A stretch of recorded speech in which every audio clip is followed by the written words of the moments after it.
오늘 그 교회 아침에 천둥 번개로 인하여서 지금 전기가 다 공급이 안 되고 있습니다. 오늘 전기가 없이 원시적인 예배로 이렇게 드리는데 어떤 면에서는 순수하고 또 깨끗한 마음으로 드릴 수 있어 하나님께서 간절히 또 바라시는 또 원하시는 예배가 될 줄 믿습니다. 8월 16일 예배를 주님의 이름으로 시작하겠습니다. 우리 다 같이 묵도하시겠습니다.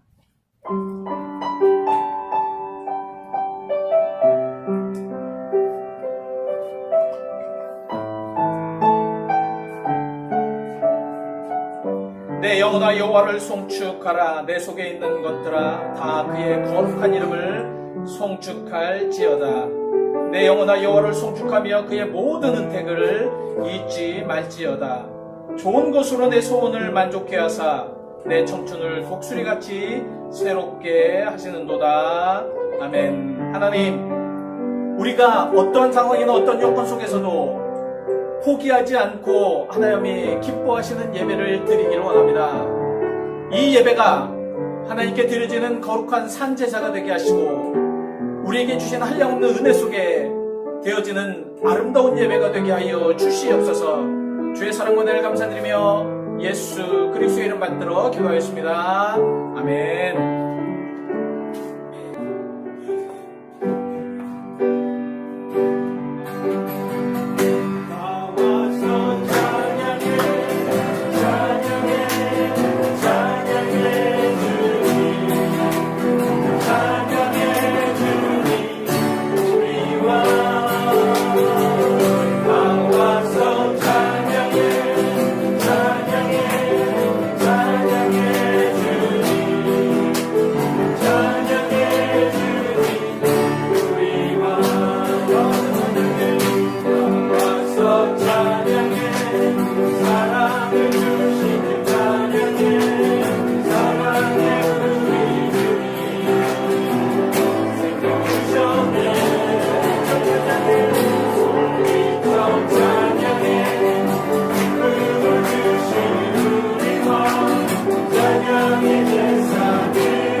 변함없는 약속 믿고 변함없는 약속 믿고 담대히 나가세 담대히 나가세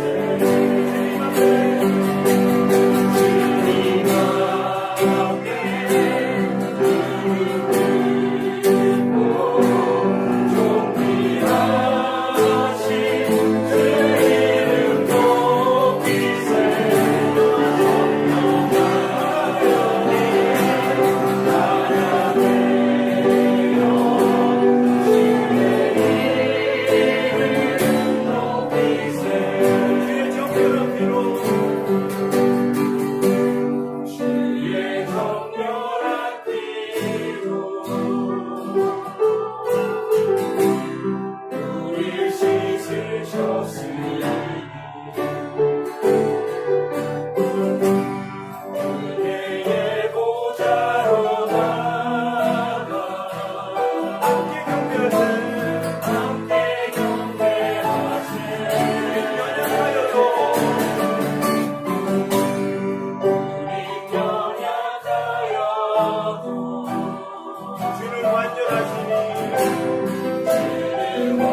복 있는 사람은 악인들의 꾀를 따르지 아니하며 죄인의 길에 서지 아니하며 오만한 자들의 자리에 앉지 아니하고 오직 여호와의 율법을 즐거워하며 그의 율법을 주야로 묵상하는도다. 그는 시냇가에 심은 나무가 철을 따라 열매를 맺으며 그 잎사귀가 마르지 아니함 같으니 그가 하는 모든 일이 다 형통하리로다.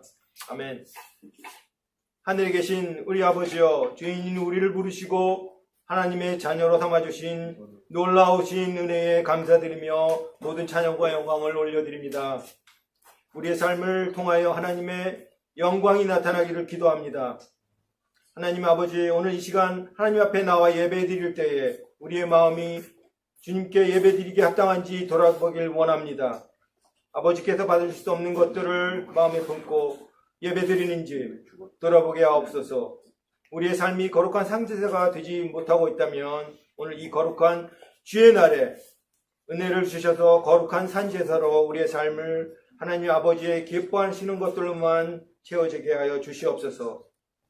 이번 코로나로 인하여 어렵고 힘들며 안개와 같은 이 시기에 빛 대신 예수님만 바라보며 살게 하여 주시옵소서.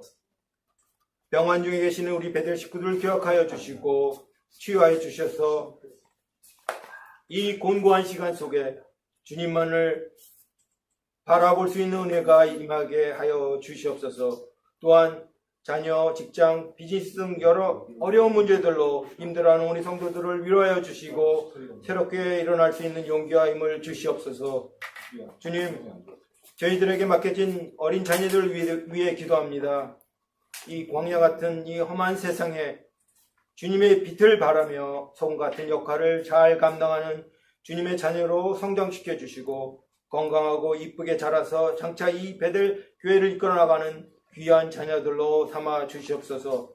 오늘도 귀한 말씀을 들고 단위에 서신 한인희 목사님 붙들어 주시고 전하시는 주님의 말씀이 성도들의 마음속에 삶 속에 살아 역사하여 하게 도와 주시옵소서. 오늘도 이 모든 예배를 주님께 올려드리며 우리를 죄에서 구원하신 예수 그리스도의 이름으로 간절히 기도드렸사옵나이다.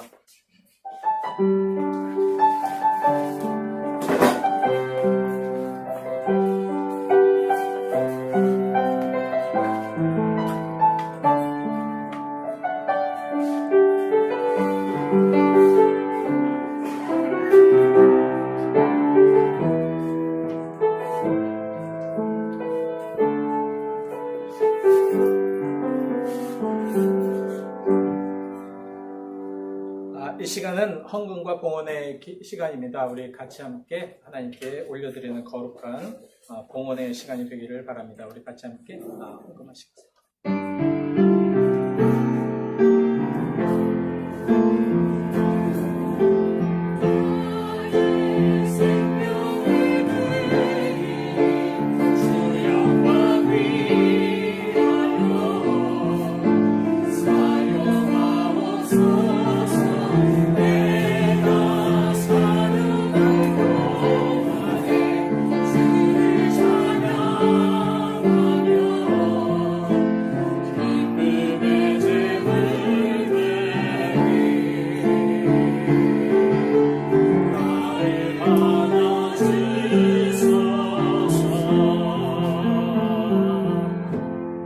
우리들의 삶을 높여 하나님께 올려드립니다. 우리들의 마음을 들여 하나님께 예배합니다. 주여, 오늘 이 시간을 통하여 하나님께 드려지는 이 모든 것을 받아 주시옵시고 특별히 우리 사랑하는 모든 성도들을 주의 그 품에 지키시고 보호하사 나약한 자들에게는 강함을 주시옵시고 아버지 하나님의 진짜로 모든 것이 부족한 이들에게는 풍성함을 허락하여 주시옵시며 하나님의 능력과 은혜가 넘칠 수 있도록 그런 삶을 살 수 있도록 축복하시사 우리 사랑하는 모든 성도님들의 가정과 직장과 사업과 학업을 지키시고 특별히 저들의 건강을 허락하여 주시어서 하나님의 영광이 넘쳐날 수 있는 아름다운 삶을 살 수 있도록 인도하시옵소서. 주의 사랑과 은혜를 감사드리며 모든 것 우리 아버지 하나님께 바쳐드리며 예수 그리스도의 이름 받들어 기도하였습니다. 아멘. 지금 교회에 전기가 다 먹통이 되었습니다. 그래서 지금 우리가 그냥 예배를 드리고 있는데요.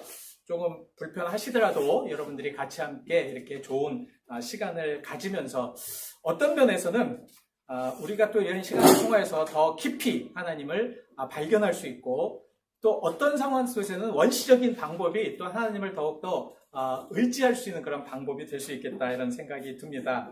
자, 여러분들에게 이제 그 광고 말씀을 좀 드리겠는데요. 계속해서 온라인으로 예배를 드리고 있습니다. 힘들고 어려운 처지고 상황이지만, 그런 상황 속에서도 여러분들이 계속해서 기쁨으로 또 감격으로 예배하시기를 바랍니다. 8월 달에 계속해서 저희가 팬데믹으로 교회가 지금 같이 연합하여서 예배를 드리지 못하고 있습니다. 그렇지만 하나님께서는 또 분명 또 역사하시고 인도하실 줄 믿습니다. 계속해서 주정부와 또한 산타클라라 카운티, 또 연회, 또 감리사님과 가서 우리가 어떻게 안전을 위한 예배를 드릴 수 있을까 지금 계속 연결하고 있습니다.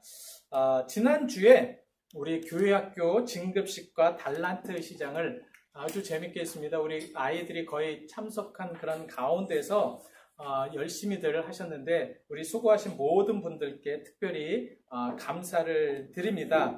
지난주에 진급한 영유아부는 심지원, 조영주, 조준민이고요. 그리고 어린이부에서 유스로 올라가는 아이는 우리 케이프입니다. 여러분들 지난주에 오셔서 참 즐겁고 재밌게 이렇게 하였는데 참 감사를 드립니다.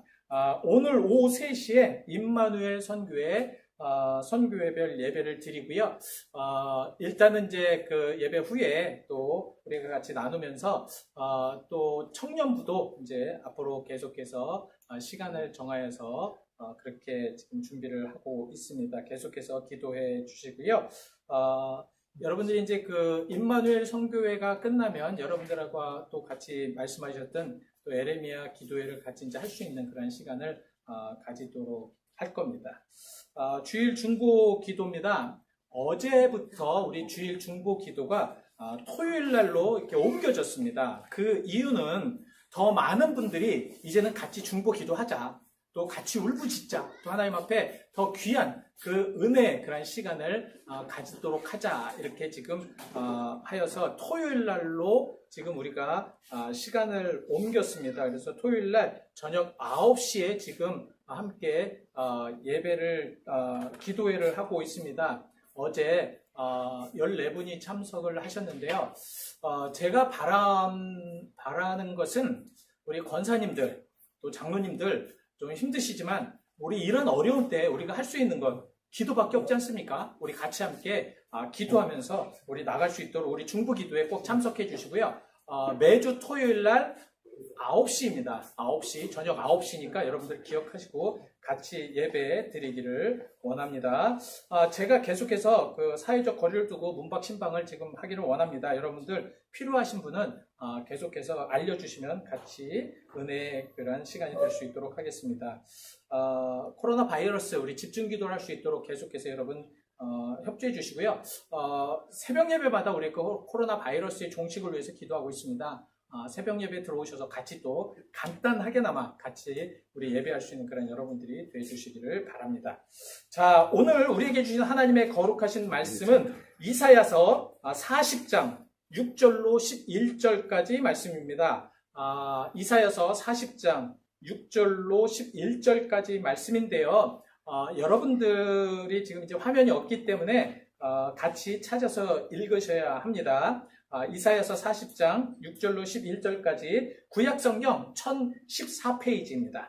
제가 받들어 봉독해 드리겠습니다. 말하는 자의 소리여 이르되 외치라. 대답하되 내가 무엇이라 외치리까 하니 이르되 모든 육체는 풀이요 그의 모든 아름다움은 들의 꽃과 같으니 풀은 마르고 꽃이 시듬은 여호와의 기운이 그 위에 불미라. 이 백성의 실로 풀이로다. 풀은 마르고 꽃은 시드나 우리 하나님의 말씀은 영원히 서리라 하라. 아름다운 소식을 시온에 전하는 자여 너는 높은 산에 오르라. 아름다운 소식을 예루살렘에 전하는 자여 너는 힘써 소리를 높이라. 두려워하지 말고 소리를 높여 유다의 성읍에서 이르기를 너희의 하나님을 보라 하라. 보라, 주 여호와께서 장차 강한 자로 임하실 것이요 친히 그의 팔로 다스릴 것이라. 보라, 상급이 그에게 있고 보응이 그의 앞에 있으며 그는 목자같이 양떼를 먹이시며 어린 양을 그 팔로 모아 품에 안으시며 젖먹이는 암컷들을 온순히 인도하시리로다. 아멘. 주일날 이렇게 예배가 갑작스럽게 아무 전기가 나가서 이렇게 어려움 속에 그렇게 있습니다. 참 20년 만에 처음이고 또 우리 교회가 생긴 이래 또 처음이라고들 말씀을 하시고요. 저도 목회를 하면서 이렇게 주일날 갑자기 전기가 나가는 또 공교롭게도 바로 이 길 건너에서는 전기가 들어오는데 지금 우리 교회 지역에서는 전기가 들어오지 않는 이런 상황에서도 계속해서 예배를 드리고 또 함께 할 수 있다는 것, 이것이 저에게는 너무 감격이고 축복입니다. 특별히 오늘 찬양단을 통하여서 또 주신 그 말씀을 통하여 먼저 여러분들이 은혜가 되신 줄 믿습니다. 19세기 러시아 문학을 대표하는 리프 니콜라비치 톨스토이라는 이를 여러분들은 다 아실 것입니다. 톨스토이 하면은 전쟁과 평화, 부활, 바보 이반 일리비치의 죽음, 이런 여러 종류의 거작을 남깁니다. 젊은 시절에 이 톨스토이는 이상주의자였고 쾌락주의자였습니다. 근데 그가 점점 이제 나이를 들면서 세상을 바라보는 삶이 변화가 됩니다. 그래서 그는 삶과 죽음, 그리고 사랑과 진리, 또 육체와 정신에 대하여 특별하지 않게 모든 사람들이 다 이렇게 좀 이해될 수 있는 보편적으로 표현하려고 하는 그 시도를 하였습니다. 특히 그의 참회록을 보면요, 이제 동방의 오래된 우월을 소개하고 있는데요. 그는 광야에서 이제 여행하는 한 여행자의 모습을 통해서 인간의 삶의 진실한 모습, 인간의 모습을 지금 표현하려고 하고 적나라하게 표현을 하고 있습니다. 자, 광야에서 한 여행자가 이제 여행을 하고 있습니다. 근데 그곳에서 광포하다라는 것은 그 미친 짐승, 그리고 굉장히 포악한 짐승을 이야기하죠. 그만큼 아주 굉장히 위험한 짐승을 만나게 됩니다. 그래서 그 짐승을 만나자 이제 도망가기 시작합니다. 도망을 가다가 그 앞에 음물이 있는 것을 보고 그 음물 속으로 이제 뛰어듭니다. 그는 뛰어들면서 겨우 음물벽 갈라진 사이 틈에 자라고 있는 나뭇가지를 잡습니다. 그리고 이제 그곳에 겨우 대롱대롱 매달려서 목숨을 이제 연명하게 됩니다. 그런데 이제 정신을 차리고 음물 밑에를 보니까 이제 그 책에는 용이라고 나왔는데요. 그 용이 입을 쫙 벌리고 그 사람이 그 나뭇가지를 붙잡은 사람이 떨어지기만을 바라고 있습니다. 그리고 설상가상으로 가지를 잡고 있던 손이 너무 이제 힘드니까 점점점 이제 힘이 떨어지는 겁니다. 그리고 그 힘이 떨어지는 가운데 그 나무 가지에 다행히 벌들이 이 꿀을 모아서 이 벌집을 만들어 놓은 겁니다. 근데 그 벌집 안에서 꿀이 조금씩 떨어져서 이제 그 나뭇잎으로 이제 흐르는 겁니다. 이 사람은 그 나무잎에 떨어지는 그러한 꿀을 핥아 먹으면서 이제 힘을 좀 이렇게 내게 됩니다. 자, 그런데 우물벽에 갈라진 틈 사이에 그 검은 쥐와 쉰 쥐가 나타나서 그 쥐들이 그가 매달려 있는 줄기를 번갈아 가면서 갉아먹기 시작합니다. 여행자는 분명히 이제는 내가 죽을 운명이구나, 죽을 수밖에 없구나. 위를 올려다 보니까 광포한 짐승이 기다리고 있고 밑에는 용이 입을 쫙 벌리고 있고, 그리고 흰쥐와 검은쥐는 자기가 매달려 있는, 죽기 살기로 매달려 있는 그런 나뭇가지를 조금씩 갉아먹고 있는 것입니다. 이 톨스토이는 본인 역시 인생의 나뭇가지에 매달려 있으면서 죽음의 용이 자신을 조각낼 준비를 하며 기다리고 있다는 것을 분명히 깨닫고 알았습니다. 그래서 톨스토이는 그러한 고통에 처해 있는 자신을 이해할 수 없다고 생각을 합니다. 왜 내가 이렇게 고통을 받으며 내가 왜 이런 상황 속에서 이렇게 살아가야 되는가? 왜 인간은 죽음이라는 곳에 맥없이 그렇게 넘어질 수밖에 없는가? 그러면서 그 예전에 자기에게 기쁨을 주었던 꿀을 맛보려 했지만 더 이상 그 꿀은 달지 않았다고 합니다. 어떤 면에서는 우리의 인생이 그렇지 않은가? 여러분 그렇지 않습니까?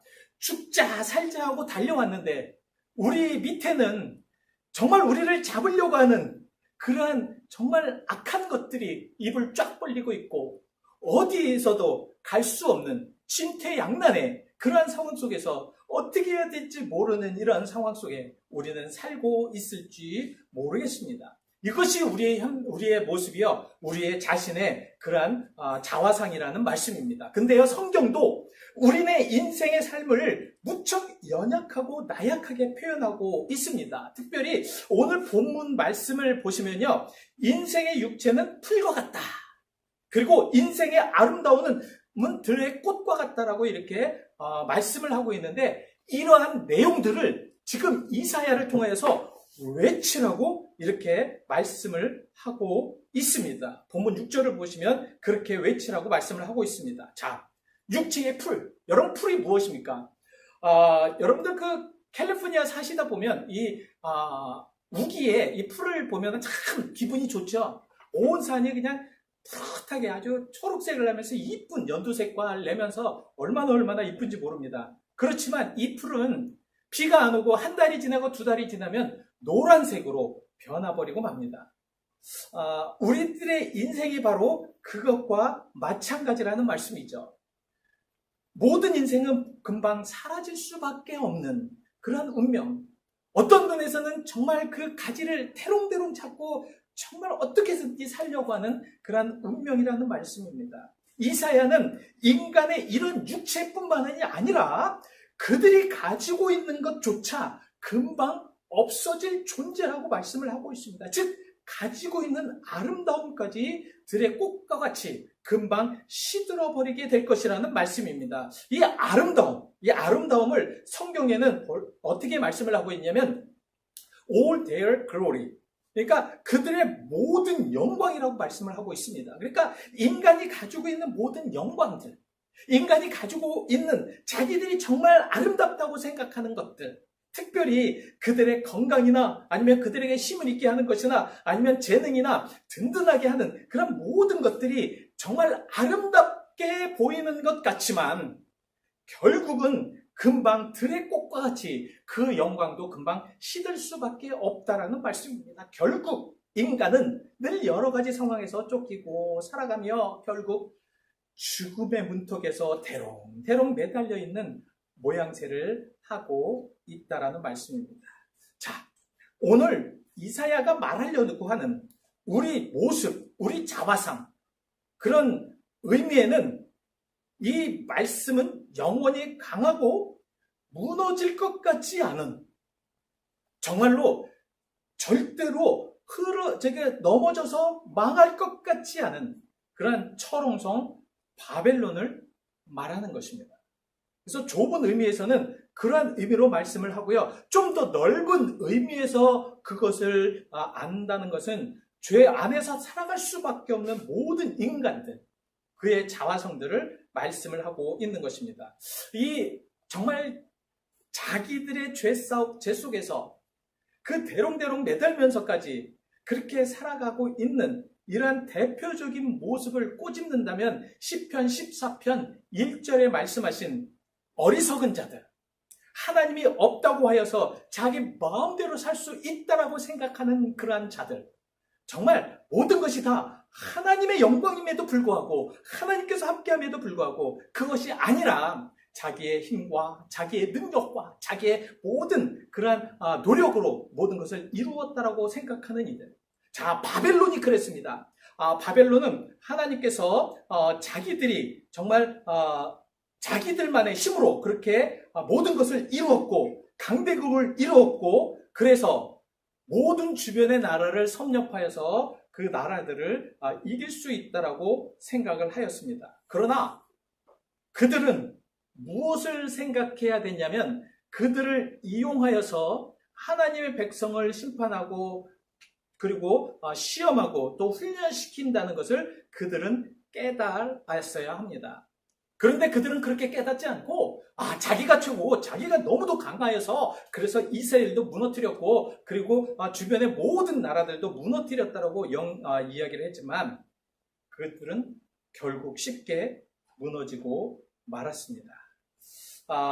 이들은 하나님의 도움이 없어도 자기들은 얼마든지 했다라고 그렇게 생각을 합니다. 이런 자들의 공통점은 무엇이냐면 자신들의 영광은 자신들이 다 이루었기 때문에 구태여 이 신적인 아니면 거룩한 아니면 어떠한 우리를 도와줄 수 있는 이들이 전혀 필요가 없다라고 이렇게 생각을 했다라는 말씀입니다. 지금 이사야는 이러한 이들에게 여러분과 저 같은 그러한 이들에게 지금 그러한 영광, 우리가 가지고 있는 정말 아름답다고 생각하는 것들, 우리가 가지고 있는 좋다고 생각하는 그 모든 것들은 영원하지 않다는 것을 보여주고 있습니다. 그래서 오늘 본문 말씀을 보시면 이사야에게 전하여진 이 명령은 굉장히 단호합니다. 그리고 꼭 외쳐야 하는 강한 의지를 보여주고 있습니다. 이 말씀이 지금 우리에게 분명하게 전해지는 말씀이기 때문에 우리는 그 말씀을 온전하게 받아들여야 한다는 것입니다. 왜냐하면 하나님은 인생의 자신의 형편이나 처지를 정확하게 알아야 한다는 것을 보여주시기 원하시기 때문에 그렇다라는 말씀입니다. 만약 이런 자신의 형편이나 처지를 정확하게 알지 못하는 자의 결과는 어떤 삶을 사느냐?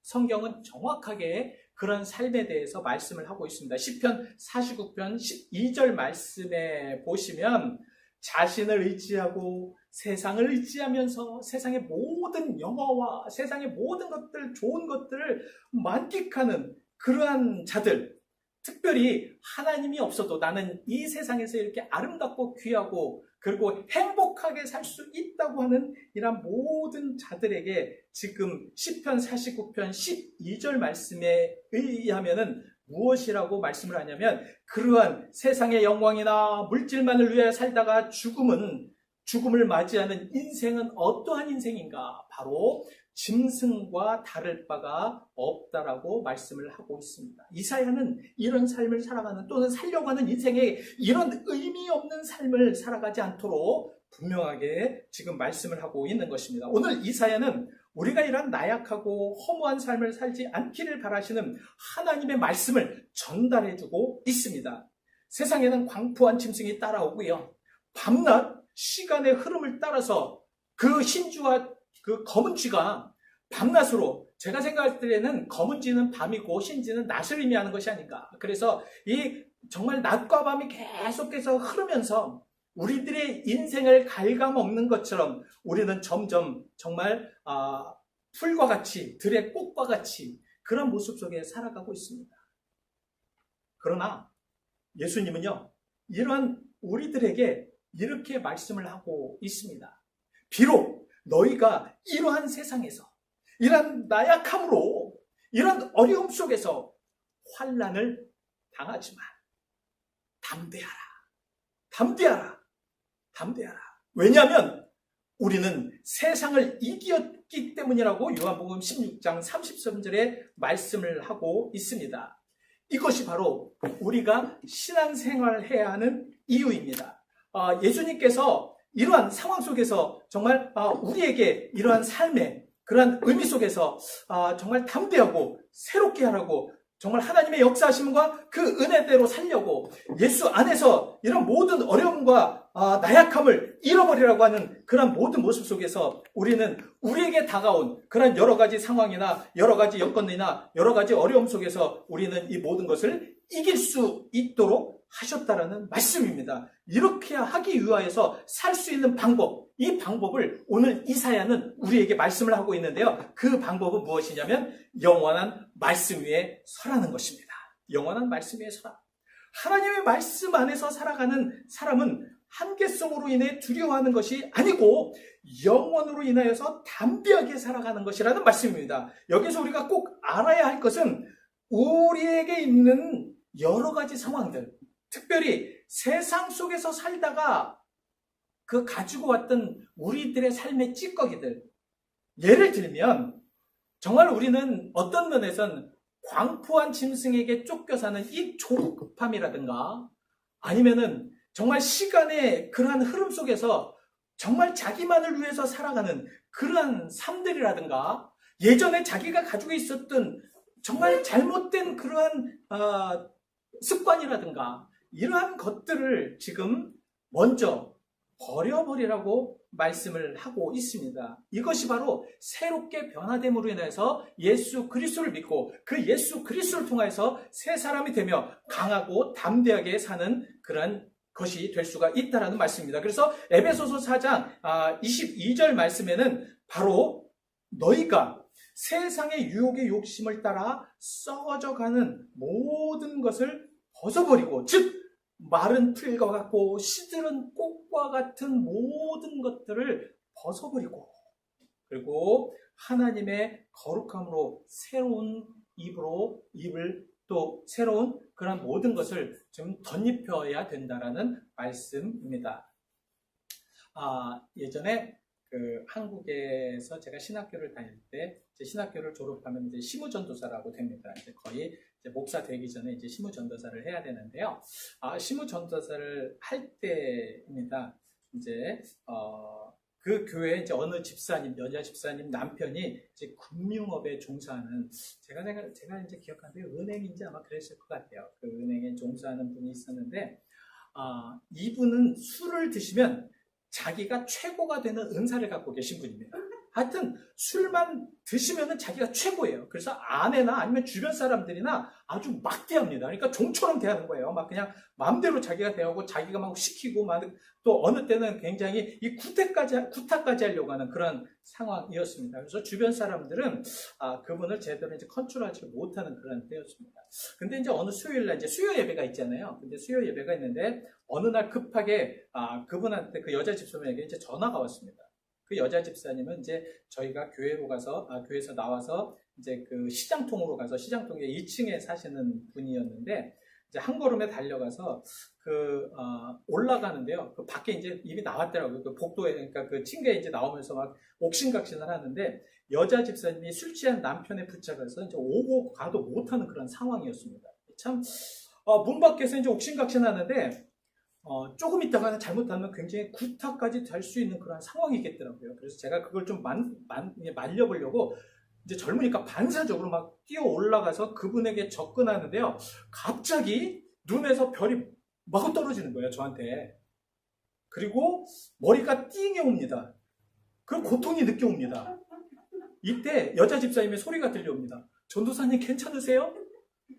남편분이 얼떨결에 손을 흔들다가 제 눈을 아주 가격한 겁니다. 참, 그래도 전도사니까 어떻게 할 수 없잖아요. 그래서 괜찮다고 술에 취하셨지만 그분도 하여튼 자기가 손에 무엇인가 이제 닿으니까 뭔가가 느꼈는지 이제 더 이상 이렇게 어렵게 하지 않고 이제 대구로 들어가시고요. 그래서 유야무야 이제 잘 지나갔습니다. 근데요, 그 후에 그분이 좀 미안해서인지 가끔 이제 교회도 찾아오시고 또 신앙에 들어가면서 점점 바뀌는 모습들이 보여집니다. 좀 은혜를 받으면서 또 신앙인으로 변해지는 그런 모습을 보면서 참 제가 이렇게 생각을 했습니다. 한 대 맞고 사람을 변화시킬 수 있다면 그것도 좀 괜찮다, 이런 생각이 들더라고요. 그래서 혹시 전도하시는 분 중에서 그런 분들이 있으면 저를 부르시길 바랍니다. 자, 우리가 변하지 않는 이 딱딱하고 이 굳센 마음, 자기가 변하지 하려고 하지 않는 그런 옛날의 습관들, 하나님이 원치 않는 습관들, 하나님께서 바라지 않는 습관들, 말씀이 없는 그런 습관들, 이러한 습관들로는 절대로 은혜를 경험하지 못합니다. 자기가 가지고 있는 옛날의 잘못된 습관들이 버려져야 됩니다. 인간의 굳은 마음으로 신앙생활은 참 많은 어려움을 줍니다. 왜냐하면 말씀을 못 받아들이기 때문에 그래요. 옛날에 가지고 있었던 자기의 두려운 마음이나 쫓기는 마음이나 아니면 정말 인생의 그런 여러 가지 상황 속에서 어렵다고 생각하는 그런 마음 속에는 절대로 은혜가 그 마음 속에 들어갈 수가 없다라는 말씀입니다. 변화를 받아야 되죠. 그러기 위해서 복음의 말씀으로 들어서라고 말씀을 하고 있습니다. 그래서 고린도전서 후서 5장 17절 말씀에 그리스도 안에 있으면 새로운 피조물로 변한다고 말씀을 하고 있습니다.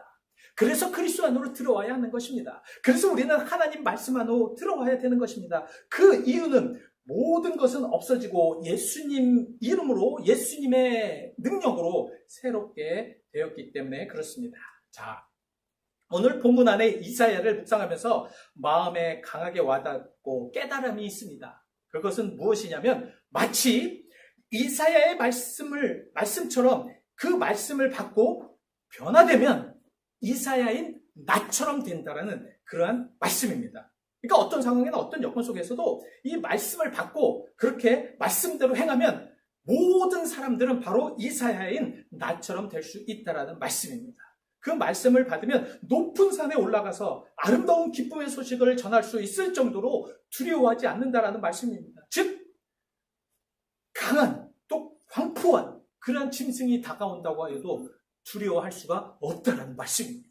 비록 우리들의 인생에 나무에 대롱대롱 그렇게 매달려 다니면서 밤과 낮이 변하며 계속해서 세월은 흘러간다고 하여도 그러한 속에서도 은혜가 있을 수가 있다라는 말씀입니다. 이사야도 하나님 안에서가 아니면 바로 힘이 없고 나약한 인간일 수밖에 없었을 것입니다. 아수르와 바벨론에게 당하는 민족을 보면서 그는 아무 말도 못하고 아무 행동도 못하고 아무 액션도 하지 못하고 그냥 그곳에서 그렇게 바라만 보고 있었을 것입니다. 오늘 본문을 보면 이사야에게 높은 산에 올라가서 두려워 말고 소리를 높이고 하나님을 보라고 본문 9절에 말씀을 하고 있습니다. 하나님을 보라. 무슨 말씀입니까? 나약한 인생이지만 우리는 한계적인 인생이지만 영원한 하나님을 바라보라는 말씀입니다. 그래야 살고 그래야지 우리가 정말 하나님의 능력 가운데 그렇게 넉넉하게 살아갈 수가 있다는 말씀입니다. 왜 하나님을 보아야 되는가? 우리는 이것은 모든 우리들의 시선, 우리의 영적인 시선이나 우리들의 바라는 모든 시선은 바로 하나님을 바라보라는 변화의 시선이라는 말씀입니다. 세상을 바라보고 죽음을 바라보면서 우리는 마르고 풀과 같은 시들 수밖에 없는 것만을 바라봅니다. 그렇게 되면 어떻게 됩니까? 우리는 그렇게 살아갈 수밖에 없어요. 그 시든 풀을 보면서 우리는 이렇게 죽는구나, 우리는 이렇게 죽어가는구나, 이렇게 바라볼 수가 없다는 것입니다. 그러나 하나님만 바라보면 오늘 본문 10절 말씀처럼 하나님의 강한 자로 임하시는 그 분을 통하여서 우리는 넉넉하게 낙담하고 좌절한 그런 마음이 변화될 것이라는 말씀입니다. 하나님을 바라보지 못하면 인간은 그럴 수밖에 없습니다. 하나님을 바라보는 것은 우리들의 능력, 우리들의 힘, 우리들의 모든 것들이 아니라 바로 하나님의 능력과 하나님의 힘으로 바뀌어지는 것입니다. 변화되는 것입니다. 이스라엘의 백성이 이제 출애굽을 했잖아요. 그죠? 출애굽을 하고 그들 앞에 이제 홍해가 가로막고 뒤에는 바로 애국 군대가 막 쫓아옵니다. 이런 상황에서 이스라엘 백성들이 눈을 들어 보았다고 했습니다. 눈을 들어 어디를 보았겠습니까? 눈을 들어 애굽 사람들이 자신을 쫓아오는 것을 보았습니다. 성경에는 뭐라고 얘기했냐면 그들이 심히 두려워하였다라고 출애굽기 14장 10절에 말씀을 하고 있습니다. 그들은 무엇을 바라봤습니까?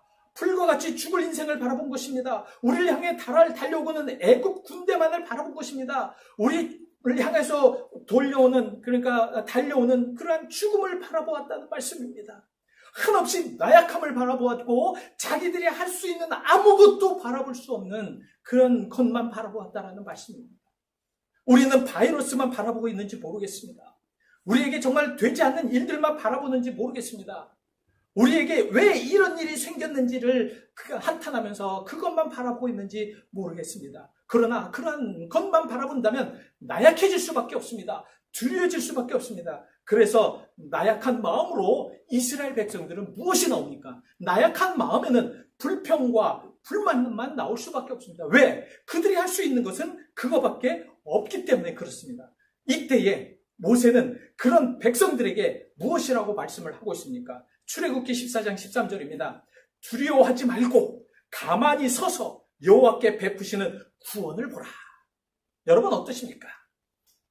우리는 매일같이 노심초사하면서 참 이거 어떻게 해야 되나? 이런 상황 어떻게 해야 되나? 저런 상황 어떻게 해야 되나? 이런 것은 어떻게 풀어야 되며 저런 것은 어떻게 풀어가야 되며 이 어려운 시기에 우리는 어떻게 살아가야 되며 우리는 어떻게 해야 되느냐? 이런 상황 속에 우리는 우리들의 삶의 이 자체를 통하여서 도망가고 싶은 이곳에 헤어나오고 싶은 그런 행동을 하면서 결국은 정말로 하나님을 원망하고 기도와 응답되지 않는 것을 원망하면서 현대 우리들이 벌어진 모든 것만을 원망된 모습으로 살아갈 수밖에 없다라는 말씀입니다. 이랬을 때 오늘 하나님을 바라볼 때에 모든 것이 변해지고 그 변함을 통하여서 이제는 진짜 하나님 안에서 그들은 정말 막 그 홍해 앞에서 얼마나 두려웠겠습니까? 제가 가끔 가다가 이 성경을 이렇게 묵상을 하다 보면 이 파노라마처럼 쫙 이렇게 그림을 그려질 때가 있습니다. 여러분 200만이라는 그런 인구가 지금 애국 군대가 쫓아오는 그런 모습을 보면서 얼마나 막 뭐 어떤 사람은 욕을 했겠죠. 정말 뭐 다혈질인 사람은 막 그냥 어디 먼저 우리가 도망가려고 짐을 쌀 수 있는 사람이 있겠죠. 우리는 그러한 모습 속에서 지금 모세는 잠잠하라. 좀 제발 그냥 있어라. 그렇게 그렇게 막 하지 말라. 하나님 앞에 잠잠히 서 있으면 그리고 하나님을 바라보면 구원의 하나님께서 너희에게 보이시겠다라는 말씀입니다. 하나님께서 다스리겠다는 말씀입니다. 이스라엘 백성들이 모세의 말을 들었습니다. 그리고 그들이 하나님께서 하시는 것을 보았습니다. 어떻게 됐습니까? 그들은 홍해가 갈라지는 놀라운 역사를 보았습니다. 그들은 애국 군대가 자기들이 그렇게 무서워했던 자기들을 죽이려고 쫓아왔던 애국 군대가 하나님께서 그 홍해에 수장시키는 모습을 보았습니다. 바로 이것입니다. 우리가 신앙생활을 하면서 우리가 진정으로 신앙생활이라고 하면서 이렇게 하나님을 바라보면서 하나님께서 다스림을 통하여서 우리는 항상 넉넉하게 어떤 두려움 속에서도 너끈히 이길 수 있는 힘으로 그렇게 살아가야 될 줄 믿습니다. 이 다스림은 그래서 다윗이 말한 이것입니다. 시편 23편 2절 말씀에 쉴 만한 물가로 인도하시는 그러한 하나님. 우리는 하나님을 볼 때에 우리가 가장 좋은 곳으로 인도하시는 하나님을 체험할 수가 있다라는 말씀입니다. 처음에는 이상한 것 같습니다. 잘못된 것 같습니다. 그리고 우리는 죽을 것만 같습니다. 그래서 정말로 이거 왜 하나님이 이곳에 이렇게 인도하셨고 왜 특별히 우리 세대에 이렇게 팬데믹으로 이런 어려움을 주면서 왜 이렇게 살게 하시는가? 그러나 가만히 여러분 생각해 보십시오.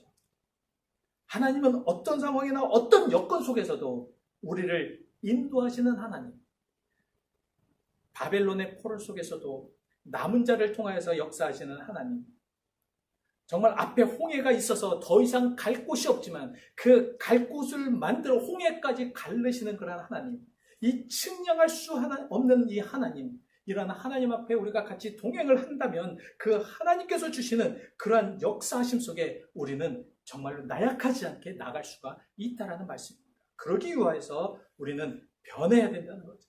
변하여서 하나님만 바라봐야 됩니다. 아직도 여러분들이 우리의 인생이 나약하고 두려워 있다면 아직 하나님의 다스림을 받지 못하신 겁니다. 이제는 우리의 영혼을 인도하시고 역사하시고 그리고 능력을 주시는 하나님께 돌아와야만 합니다. 베드로 사도는요, 베드로 전서 2장 25절 말씀에 너희가 전에는 양과 같이 길을 잃었지만 이제는 너희의 영혼의 목자와 감독 되신 이에게 돌아왔다라고 말씀을 하고 있습니다. 우리는 이러한 길을 잃었든 우리가 사실 어떤 면에서는 세상 속에서 맨날 길을 잃고 아니면 쫓기고 어떤 면에서는 좌절하고 이렇게 살아가는 우리가 이제는 여호와께 돌아와서 목자와 감독 되신 그런 하나님께 온전한 기쁨의 삶을 살 수 있는 것, 이것이 바로 우리 신앙인들의 모습이 되어야 된다는 말씀입니다. 자, 이런 하나님의 다스림 안에서 세상을 바라보면 우리는 구원의 하나님을 고백할 수가 있습니다. 그래서 오늘 40장 11절 말씀과 같이 그는 목자같이 양떼를 먹이시며 어린 양을 그 팔로 모아 품에 안으시며 젖먹이는 암컷을 온순히 인도하시리로다. 어떠십니까? 여러분들의 모든 삶에 정말 우리는 하나님의 자녀요, 천국의 시민권자들입니다. 그렇다면 우리는 하나님의 그 룰에 따라서, 하나님께서 정하신 법에 따라서 사는 것이 당연합니다. 자, 여러분 어떻게 하시겠습니까? 우리 자신을 한번 보십시오. 우리 자신이 지금 나약하게 정말 이게 나에게 달려오는 그런 어려움과 고통들, 또한 아픔들, 괴로움들, 이러한 것만 보시면서 거기에서 나약하게 죽음을 바라보면서 허망하게 죽음을 기다리는 삶을 사시겠습니까?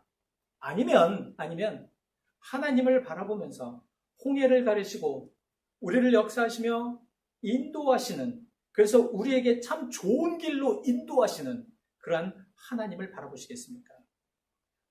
이것을 여러분들이 분명히 하실 때 하나님을 바라보는 이들은요, 변화해서 하나님께서 원하시는 그러한 길로 갔을 때 우리는 그 변화된 모습으로 세상의 모든 것을 다 바라볼 수 있고요. 세상의 모든 것들이 아름답고 하나님이 함께 하시며 그 속에 숨쉬는 하나님의 역사하심을 분명히 바라볼 수 있을 것입니다.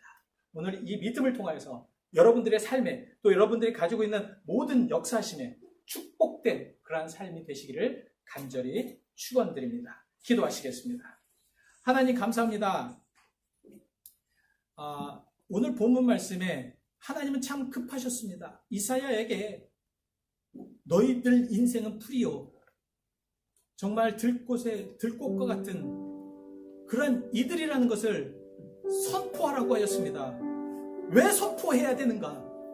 어차피 하나님 없는 인생은 그런 인생으로 살 수밖에 없기 때문에 그렇습니다.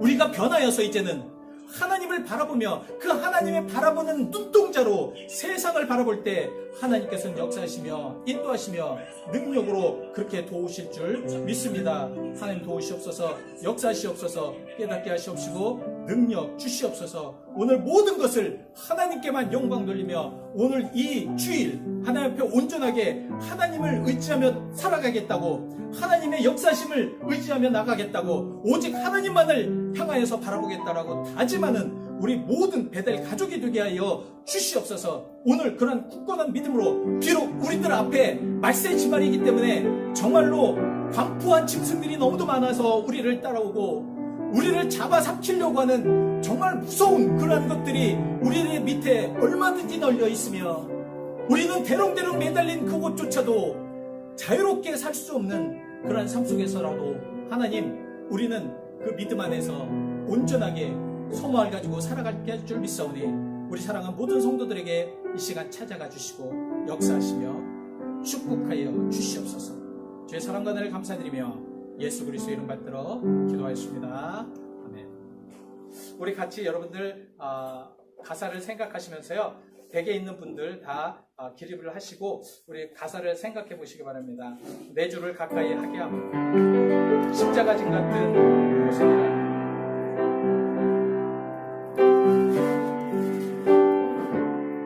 내일 평 소원은 늘 찬송하는 것입니다. 내 주를 가까이 하게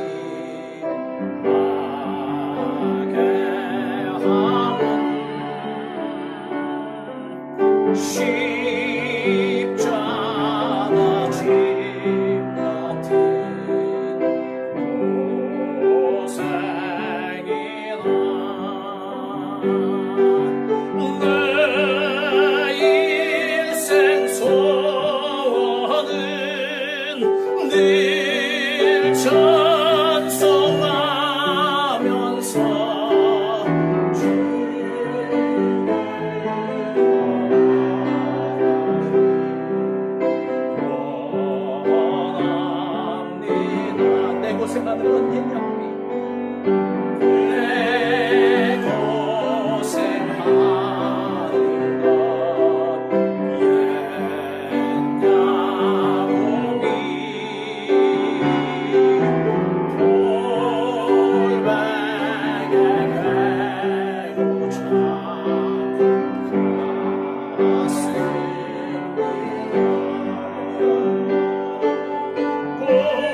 천성길에 가는 것, 하나님의 나라에 가는 것이 쉬운 것은 아닙니다.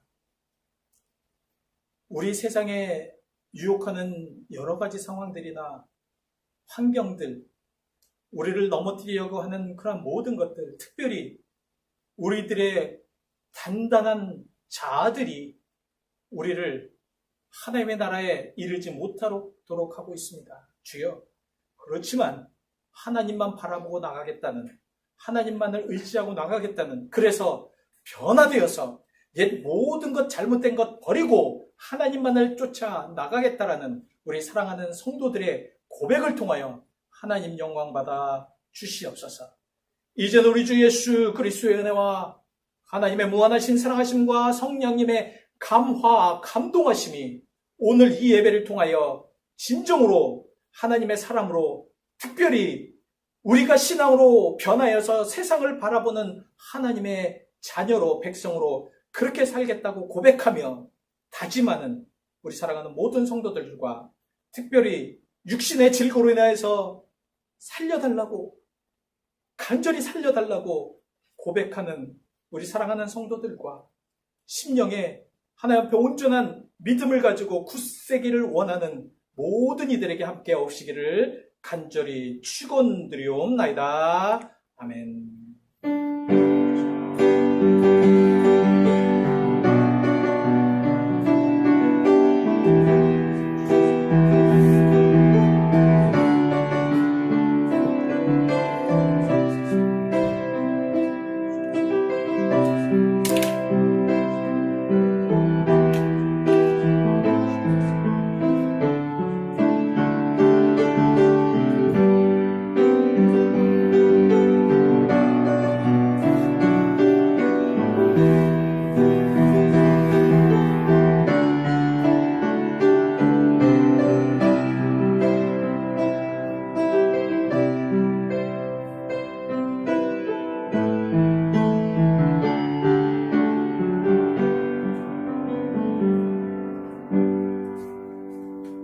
예배 마쳤습니다.